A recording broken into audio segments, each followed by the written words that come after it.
Hello, good day netizens, this is Nel Adriano. Kung bago ka lang sa channel ko, don't forget to subscribe. Also hit that notification bell para lagi kang notified once may bago tayong upload. So for today's vlog, sabay-sabay tayong matuto kung paano mag-change oil at mag-tune up. Mga basic maintenance ng motor na napakahalaga na alam din natin kung paano kalikutin yung mga sarili nating motor. Especially kung halimbawa, ganito medyo parehas tayo ng motor. Gamit ko ngayon is Yamaha Miyuso i125 2018 version. Or any scooter, medyo may pagkakahawig din naman yung maintenance. So if ever, sana matuto kayo dito sa vlog na to. Importante din kasi na marunong tayo mag-maintenance sa sarili nating motor, kasi in the long run makikita mo na mas makakatipid ka kung mag-i-invest ka sa tools kaysa yung pabalik-balik ka sa mga mekaniko. Kasi minsan may mga trabaho na hindi natin masyado gusto. So tendency kapag nagpa-tune up ka tapos di mo masyado gusto yung performance, babalik ka na naman, panibagong labor na naman. So mas maganda kung meron tayong sariling knowledge sa pagkalikot ng sarili nating motor para makatipid tayo sa mga labor, all that stuff na pwede naman tayong gumawa. So syempre ngayon, papaturo din tayo sa isang MSI user na klase ko nung high school, si John Paul Soto. Tol, sige dito. Yan, tol, papaturong tayo kay Poy. May shoutout ka ba, tol? Si Soto family, tsaka Perez family from Cabuyao. Si Noemi Perez, yan. Yung asawa ko, si Dylan, yung anak ko. Tsaka yung Peter Soto, Patrick Soto, yan. Yun, maraming salamat, tol. So tutulungan niya tayo ngayon step by step natin kung paano mag-change oil tsaka tune up. Let's go.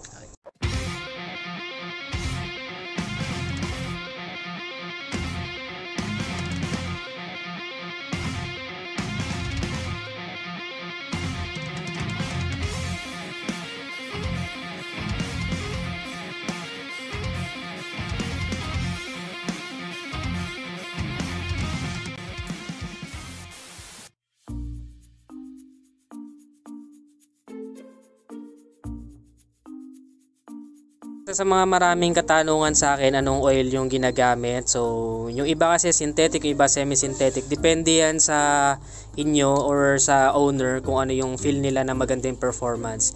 Yung isang magandang performance yung top 1, pero for now, since ito yung available, maganda rin kasi yung performance nitong Kicks.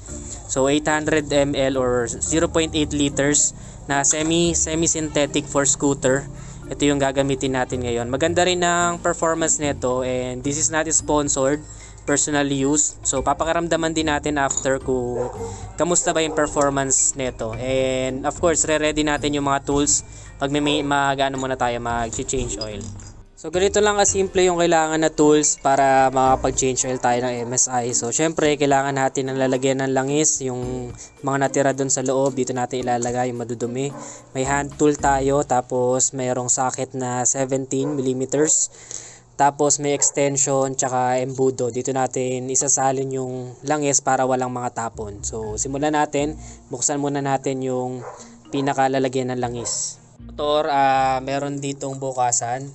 Ito yung pinakabubuksan natin ngayon. So ayan yung pinakabala natin, 17mm, saka yung hand tool. Syempre dapat naka-ready yung sahod ng langis para ma-make sure natin na walang tapon. Medyo madumi nga lang yung motor natin, hindi pa na lilinis. Pero okay lang yan. Pwede naman kahit walang linis. After na lang. May lakad kasi tayo mamaya, punta tayo sa opening ng shop ni Paulo Busa ng LA Squad. So maganda na medyo ready tayo po for rides. Ayun, so lalabas pala agad yung langis. Kailangan sakto, no? Okay, doon pala lalabas yun. Tapos may spring para mapanatiling ano. Madali na mahugasan yan mamaya yung mga tapon.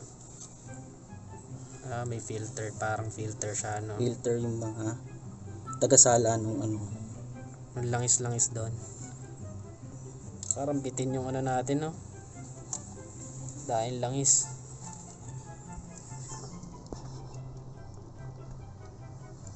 Yan, so kailangan siguraduhin niyo na walang matitira doon sa loob para sure na bagong circulation ng langis yung sasalin natin.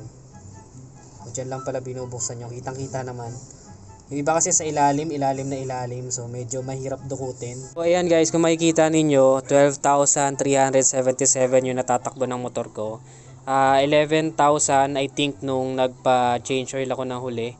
So, every 1,000 to 1,500 kilometers, mas maganda magpa-change oil. Pero, kung gusto nyo talaga alagaan yung makina ng motor nyo, I highly recommend every 1,000. Pero ito sa akin, naka 1,377 na yung natatakbo niya. Okay pa naman siya, goods pa. So, next change oil natin, pwede pa yan around 13,500 yung takbuhin bago tayo magpa-change oil ulit. Tapos ginagawa ko, every 3,000 kilometers naman ako nag-change ng gear oil. Pero dati, ginagawa ko kada change oil, nag-change na rin ako ng gear oil. Pero nalaman ko, pwede pala na every 3,000 kilometers yung gear oil. So ngayon, change oil lang muna yung gagawin natin. Next time tayo magpapalit ng gear oil. So makikita ninyo may filter siya. Kagandahan din na nasa gilid siya dahil kapag alimbawa bago yung motor, medyo may mga ilang bakal na nakukudkod na sumasama sa langis. So yun yung pinaka-purpose nitong filter na to, para masala doon yung mga parang mga rust na maliliit na mga bakal. Diyan yun para hindi humalo. Katulad niya, ayun oh, nakikita ninyo. Hindi siya dumaretso papunta sa kung saan pang parts ng makina. And nandun lang siya sa filter. So yun yung pinaka-purpose nun. So ayun, medyo linawin ko lang yung sinabi ko kanina. Dito kami sa gilid nagbukas ngayon kasi alaga naman sa change oil tong motor ko. Pero kapag fully drain talaga yung kailangan natin, pwedeng sa ilalim. Yung kadalasan kasi sa ilalim talaga nagbubukas ng oil, ng engine oil. Kasi mas madedrain mo ng gusto. Pero since medyo alaga naman, medyo mas convenient din sa amin dito na lang buksan sa gilid. Okay din naman siya para makita din yun yan. Nakita natin yung mga bakal-bakal, matanggal din natin. So yun, sa gilid lang kami nagbukas ngayon. Pero kung mas prefer nyo sa ilalim, okay din yun. Nilalagay yung oil kapag kasasalina na natin siya. Pero mas okay din na bukas to habang dinedrain natin, para mas maganda yung airflow at mas ma-drain natin na maayos yung motor natin. So dyan natin yun ilalagay mamaya, yung langis na binili natin. 220 pesos yung langis na binili natin. Kicks yung tatak. Tama na na-drain na lahat nung langis, pwede na natin ibalik yung takip. So again, dito lang kami nagbukas kasi medyo mas madali dito. And good for beginners. Pero kung kaya nyo sa ilalim, okay din yun. Medyo mas mahirap nga lang siya. Pero kung palagi naman kayo nagme-maintenance, okay na dyan. Kung paano nyo siya tinanggal, ganun din siya ibalik yung pagkakasunod-sunod niya. Filter, tapos spring, tapos yung takip. Make sure na nakasentro yung pinaka-spring para okay din, no? Ma-make sure natin na walang tagas or hindi siya luluwag kapag bumabiyahe tayo.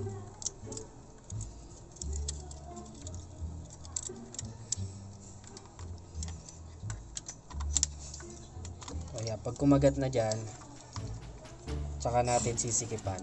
Mas maganda minsan nga yung hand tight lang para pagbubuksan mo ulit, madali lang. Kasi pagka minsan yung mga tools na medyo masikip talaga kapag binalik medyo mas mahirap yun baklasin ulit kapag kulang ka sa sa tools.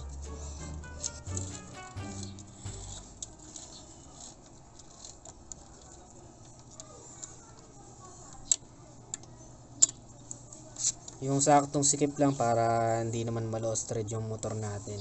Yung masiguro mo lang na hindi siya luluwag habang nabiyahe ka. Pag naman kasi sobrang sikip, pwedeng ma-lost thread, pwedeng bumilog yung pinaka-ulo niyan. O kaya naman mahirapan kang baklasin ulit kapag ka mag-change oil ka. So yan, okay na yan, good na yun. So bubuksan natin yung langis ngayon. Tapos lalagay natin doon. Medyo nag-leak lang ng konti yung langis kasi maliit lang yung pinaka natin, lalagyan natin ng langis. Yung iba kasi ginagamit yung sa mga ice cream na walang laman. Medyo mas yun salong-salo. So buksan lang natin to, 8.8 liters na langis na Kicks. So 220 pesos bili natin diyan.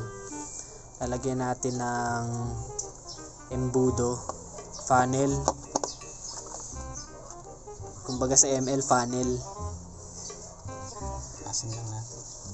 Panaasan natin para masiguro natin na malinis din yung papasok na langis.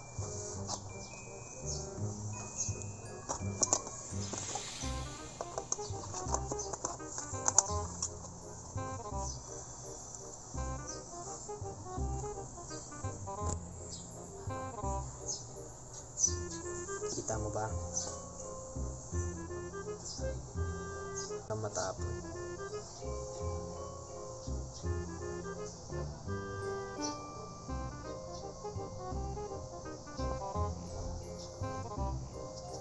So dito sa MSI, 800 ml lang yung pinaka engine oil capacity niya. Kahit sa sporty ganun din. So mas maganda na sakto lang yung may lalagay natin langis, kasi kapag masyadong sobra naman, hahanap ng lalabasan yung langis mo, so magkukos din yun ng iba pang problema or minsan leakage dun sa iba. Kaya nagtataka iba kung bakit may mga tulo sa ilalim. So ayun, yun yung kadalasan, medyo sobra sa langis yung nilalagay nila kaysa sa advised. So ayan, hand tight lang din to. Yung iba ginagamitan nila ng tools, pero baka magasgasan yung pinaka takip mo. Iba din nagmo-modify ng takip dyan. So depende na lang din sa trip ninyo, no? Matututunan nyo na lang din yan. Medyo guide lang to para sa mga medyo newbie na matuto din tayong magkalikot ng sarili nating motor at mag-maintenance. Napaka-importante ng maintenance para tumagal yung motor natin. Kasi kung gusto mong magamit mo yung motor mo ng ilang taon, dapat regular yung maintenance. Pagkatapos natin ilagay yon, natakpan na natin, bubuksan natin yung motor ngayon para mag-circulate yung langis sa loob, naka-side stand. Okay.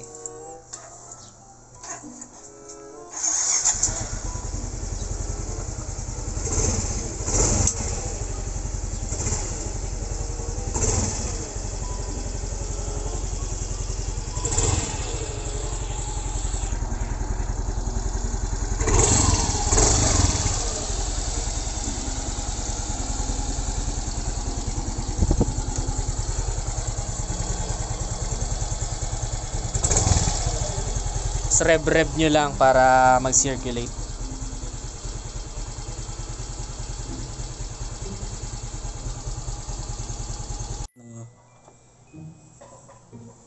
So buksan naman natin dito sa magneto nya, pinaka fan nya, air cool. Check ba natin yan, no, kung may kalawang na, no? Nakikita natin, no? Kasi kadalasan, ang nakita ko kasi sa mga Mio, usually sa Mio ay, yung mga older version, hindi masyado kalawangin yung loob nitong fan na yan. Sabay dun sa mga medyo newer version, ang bilis naman kalawangin, like 6 months may kalawang na. So ngayon check natin, yun meron na kalawang na, yun, no? Ayun yung sinasabi ko. Actually expect ko na yan kasi dito pa lang sa sa exhaust, which is papalitan ko na rin naman yan sooner, pati yung pinaka niya, ano ba to, canister ba yan, elbow, no, yung elbow na yan papalitan na rin natin, pati to kapag naligaw tayo sa 01 Moto. Yun na, para makita natin yung sa head nya, doon tayo mag-tune up, susukatin natin yan. Makikita nyo naman dito yung pinaka-info ng valve clearance nya. Diyan tayo magbabase. Yung gagamitin natin tools na pangsukat, diyan natin yung ibabase sa emission control information. So ayan, makikita nyo dito yung valve clearance nya. Nandyan yun. Tsaka pati yung fuel, dito nyo rin makikita. Ayan, unleaded. So actually lahat naman ng gas unleaded, pero usually yung regular na kulay green, yun yung mga recommended sa mga ganitong motor. Tanggalin nyo lang yung tornilyo, mabubuksan na yan.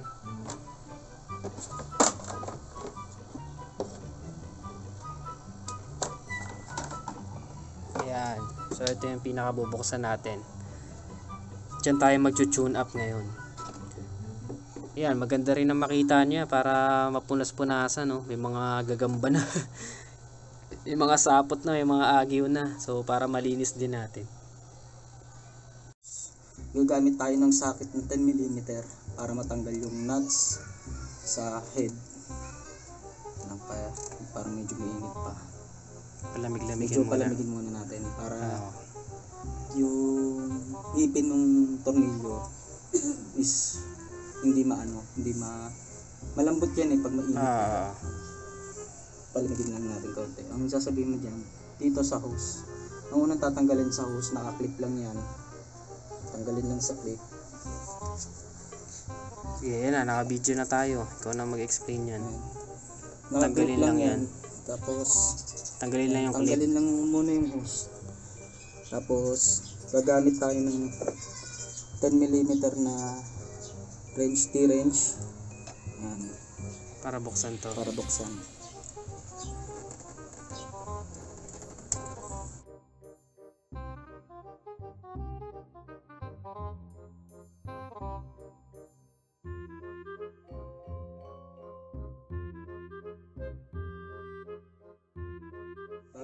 Bago natin i-check yung valve clearance niya, kailangan i-timing muna natin sa magneto. Timing. Game. May guhit yan sa may magneto. Iikot-ikot lang natin. Hanapin natin yung guhit sa may bandang magneto niya. Ano ba yan? Napapakaramdaman naman. O may kita? Meron siya mismo guhit dito okay, sa may guhit. Ayun, ayun. Tapos meron siyang parang indicator doon, yung parang matulis, nagtuturo kung saan mo itatapat yung guhit niya. Okay yan. Ngayon, hahanapin natin medyo, ayun, ito siya. Kung nakikita sa video, medyo kalawang lang talaga. Ayan May yun. guhit siya dito sa may gilid. Okay.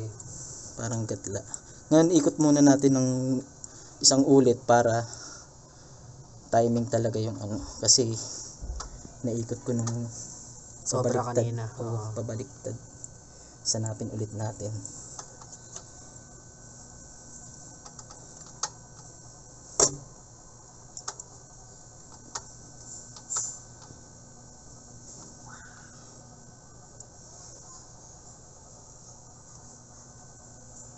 Wala pa.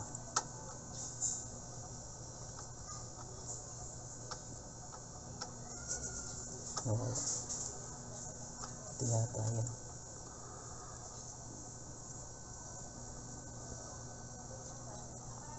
Ayun.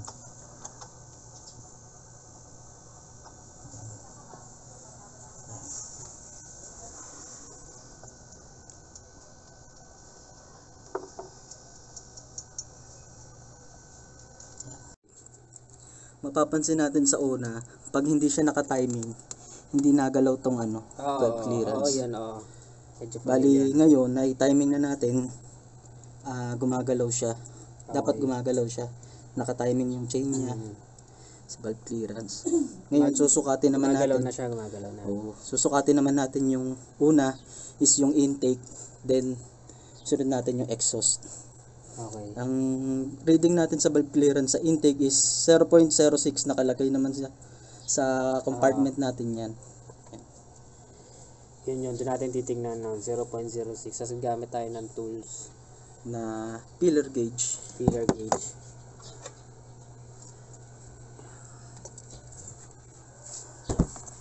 Hanapin natin yung 0.06 na sukat. Ito. Ayan. 0.06. Yung mga ganyan, meron na yan sa Ace Hardware, no? Oo, meron ito. Sa Shopee, bali sa Shopee ko nabili ito eh. Tatandaan ko Siguro, pa magkano. mga nasa 100 plus lang siguro. 100 plus lang. So yun, mag-invest tayo sa mga ganito. Ito yung gagamitin natin pansukat kung sukat nga ba talaga. Dapat yung parang pinaka niya, tornilyo dito sa nut, parang kumakayod siya sa may feeler gauge. Yan. Mararamdaman nyo naman siya pag kumakayod. Yan. Ibig sabihin, nakatono naman yung ating intake pag ganyan. Pero pagka pagka hindi naman hindi siya sakto sa may tag nito, feeler gauge natin, is pwede nyo namang i-adjust na basta may maramdaman kayong parang pagkayod. Ganun.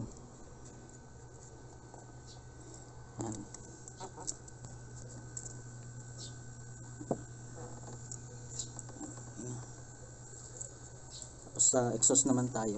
Bali nakatono naman yung ano natin, intake. Pinakaramdaman mo lang siya dun sa Oo. ano. Basta meron kayong mararamdaman na parang kayod lang. Okay, Pag pinasok nyo to, parang kumakayod siya. Tono pa naman ng ano, ang hindi kita eh. Ayun, ganun pala ipasok. ano lang natin, iuunat lang natin to. Ayan, malambot naman siya. Ayan, papasok lang natin. Ayan, ayan.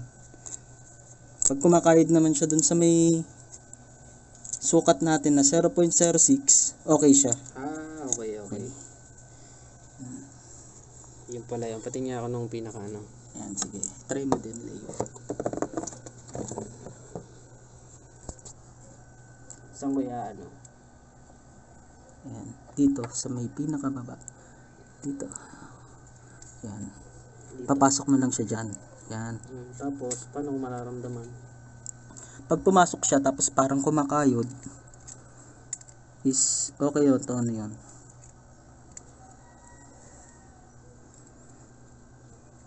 Ayan. Na ano mo nagawa mo. Ganito.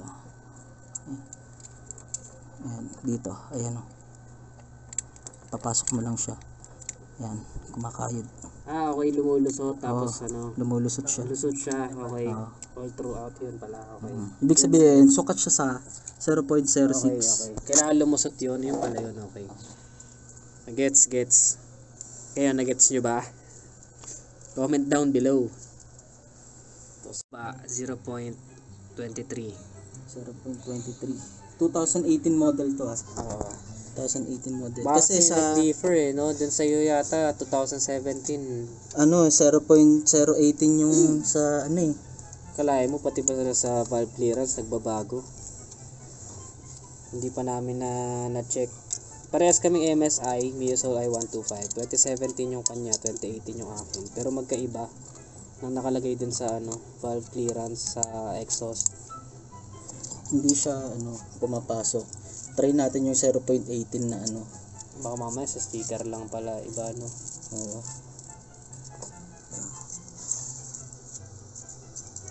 Baka 0.18 yung ginawa dito. Napaano na ba yan? Oo, napa-tune up ko na yan dati. Kasi 0.18. Try natin 18. Pero nakalagay doon 23 now. Kasi kalimitan kasi sa mga mekaniko, ang tinatandaan na lang nila is yung sukat na inano nila sa dating model ng MSI.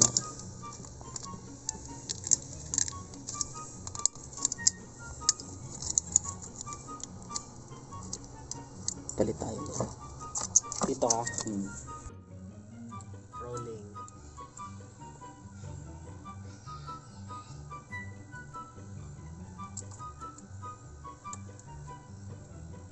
Tulad niya, hindi siya napasok. 23 tsaka 18 di napasok. Oo.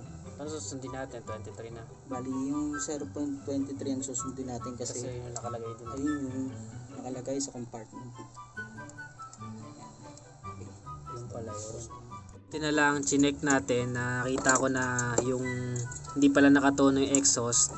So ngayon, totono na natin. Ayun yung naging problema ko sa last na mekaniko na gumalaw nito. Sabi nga nung iba dun sa vlog ko, parang hindi nga daw sinukat. So ngayon, since sinukat, hindi kasya, lalaman natin ngayon yung improvement sa quality ng performance kapag tama na yung sukat. So susundin natin yun nandito sa compartment na nakalagay 0.23. Since medyo kulang yung tools natin, mag-i-improvise tayo para maluwagan. Luluwagan ba natin, no? Oo, Luluwagan. Hindi kasya yung sukat eh. Action. Luwagan lang natin pakaliwa. Tapos ikot natin itong parang tapit niya. Maliit pa eh, no? Luwagan muna natin. Tapos sukat tayo ng 0.23. 0.23. Ito siya. Okay. 0.23. Tama. Yung nakalagay sa Feeler gauge. compartment natin. Ganun pa yung bendable pala yun. Tapos pasok natin. Basta Tapos kailangan pagka ikit yan. ano natin, sikipan lang natin siya. Nasa sakto dyan. Sasakto sa lapat ng 23. 0.23. Okay, nagigets ko na siya. Ay, sorry. Sumunto sa langis yung isip ko.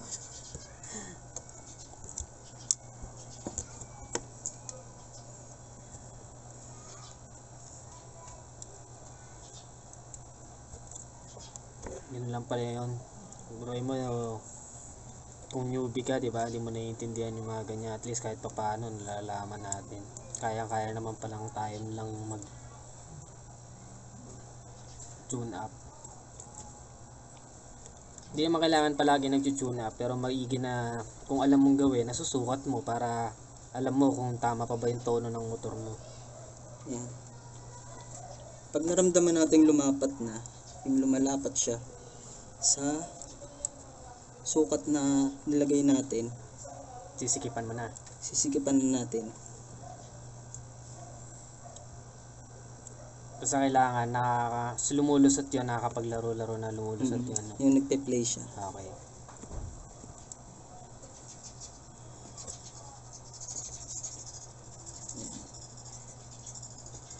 Yan, ito na siguro yung tama. Ngayon, since wala tayong parang tapit na Yung Ano? maliit, oo. maliit, Improvise tayo. kailangan ng- kasi natin i-hold to. Okay. Tapos oo. bago natin siya sisikipan, Mm. ngayon gagamit lang tayo ng 8 para tansikip doon. Tapos i-hold habang hino-hold natin tong parang tapit niya. Okay. Kasi pag hindi natin siya Hinold. hinold, is may Sasabay. tendency na sasabay siya dun sa may nut. Hindi rin sisikip. Hindi rin siya yung ano mo, yung sukat mo Hindi is mababago. Okay. Kailangan kasi ma-hold yung sukat eh, no? Oo. Kailangan ganun pa rin siya.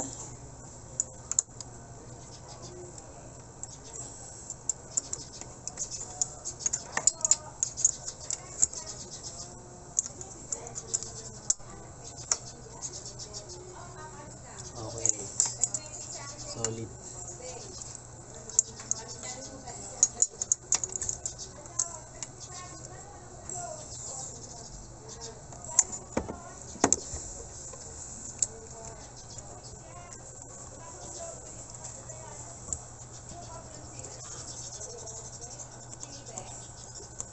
Yan.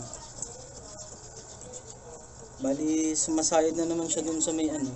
Nararamdaman kong kumakapit. Sakto na. Ibig sabihin, ang sukat niya is 0.23 na. Okay, 23 na. Tama na dun sa nasa manual dun sa Bali, compartment. standard na yung sukat niya. Okay, standard na. Pasok ulit natin. Excited na akong pakaramdaman niya. Malakas pa naman pakaramdam ko sa engine. Yan. Solid na. Okay na yung sukat. So, binalik na natin kung paano lang natin tinanggal. Pati ito, nakaklip lang naman. So, yun. Tornilyo nyo lang ulit. Tapos ibalik lang yung nakaklip na hose. And yan, good na. Pati yung fairings, kakabit na natin yan. Ganun lang kasimple mag-tune up tsaka mag-change oil. So, papakita natin sa inyo mamaya yung pakaramdam ko sa performance. Okay, so tinry natin. Medyo hindi ko gusto yung tunog, parang may katok. So, try natin yung 18.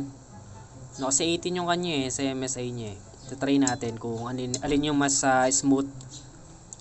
Subukan natin ngayon.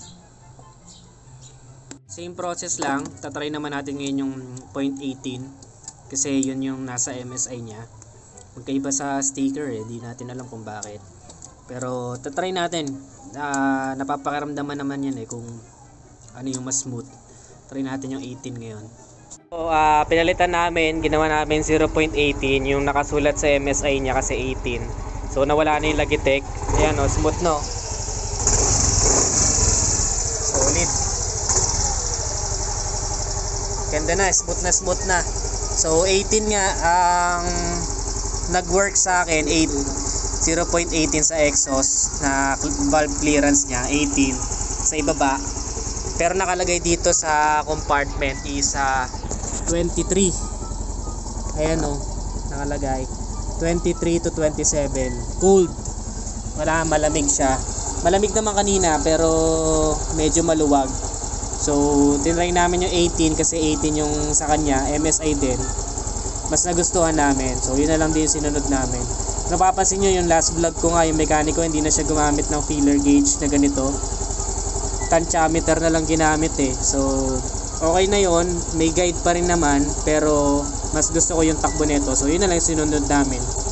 Pero kung nag-work sa inyo yung 23, go for it. Kung ano yung nag-work sa inyo, go lang.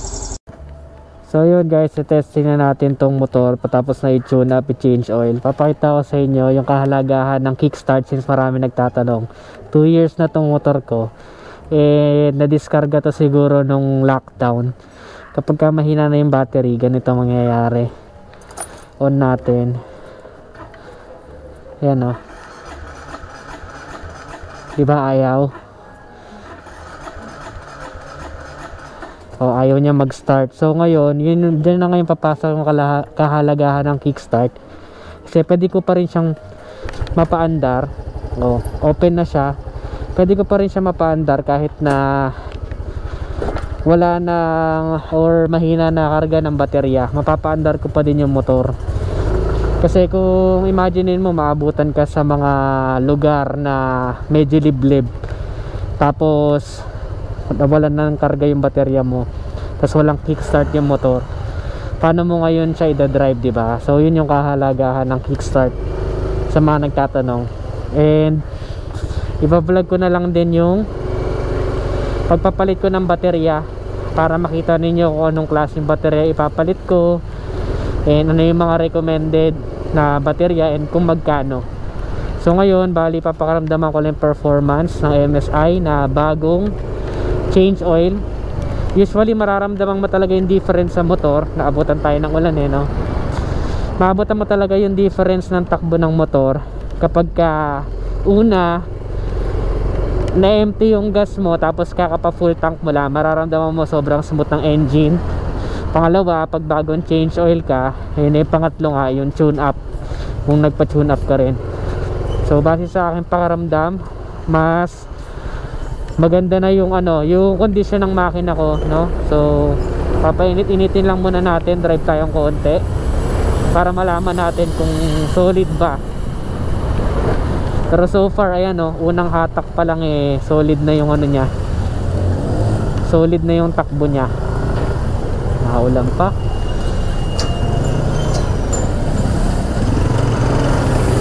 Saglit, tingnan natin kung may stretch dito. Dito natin i-try.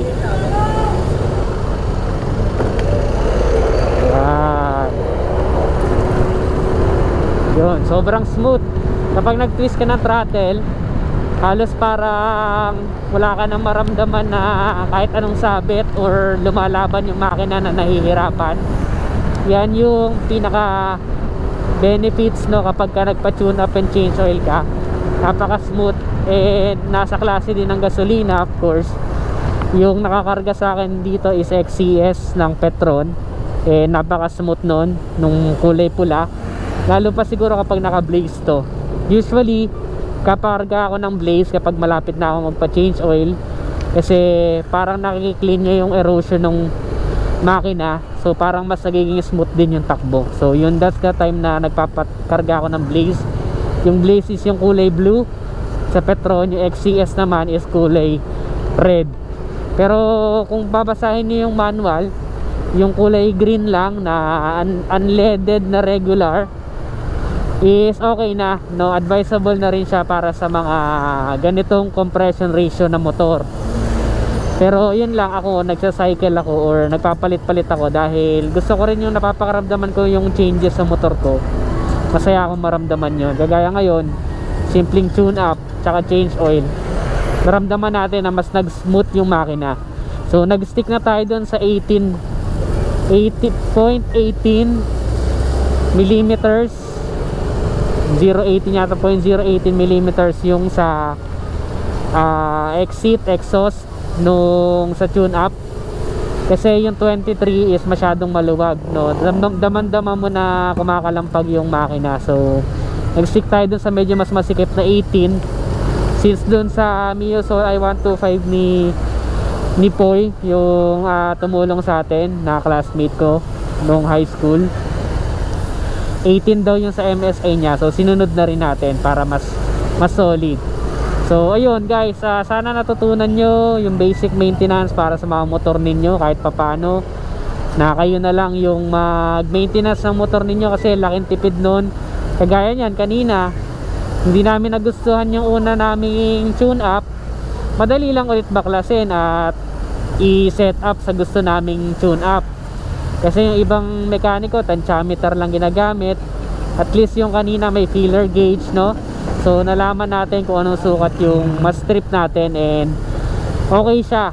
Kaysa kung halimbawa nangyari yung sa inyo 23 na tapos hindi pala compatible, ang tendency papabuksan mo ulit yun sa mekaniko kung hindi mo naramdaman agad-agad, di ba? O biglang lumuwag, hindi mo gusto yung gawa nila, papabuksan mo ulit sa mekaniko, and panibagong labor yon guys, no? Panibagong labor. Yun yung iniiwasan natin, na mas makakatipid tayo kung sakaling marunong tayo na mag-tune up at mag-change oil ng sarili nating motor. So yung pinakita ko sa inyo, sobrang basic lang doon. Kayang-kayang gawin ng isang individual na newbie na kagaya ko. Hindi ko naman yun usually ginagawa sa motor na to. Noon, ginagawa ko siya sa dati kong motor kasi second hand motorcycle yon, and madali lang siyang kalikutin. Pero dito sa MSI ko, since brand new ko to nakuha noong 2018, hindi ko pa to na try na kalikutin mag-isa kasi natatakot din ako na baka kung anong magalaw ko or what not. Pero so far, hindi naman ganun kakomplikado yung pag-tune up and change oil. So wala naman dapat ikatakot, nothing to worry about. Isang bagay na you can do it by yourself, and talagang solid, no? Kung mararamdaman mo at magkakaroon ka pa ng relationship sa motor mo na mas parang mamahalin mo yung motor mo kasi nakakabisado mo yung kung paano siya kalikutin, paano siya i-maintenance. Yun yung solid na part doon. And ako nagustuhan ko rin kasi nalinis ko rin yung mga sulok-sulok, dahil hindi ko yung nagagawa kapag nasa moto shop. Nakikita ko na madumi, kaya lang hindi natin magawang kalikutin dahil nga nasa moto shop tayo. Unlike kung nasa bahay tayo, pwede natin hugasan yung mga part na pwedeng hugasan, and pwedeng linisin, pwedeng punasan. So that's it for today's vlog. Sana nagustuhan ninyo. Upcoming next is Aerox review, standard version. So kung nagustuhan mo, don't forget to give this video a thumbs up, subscribe. Again, this is Nel Adriano. Always keep it cool and ride safe always. Bye now.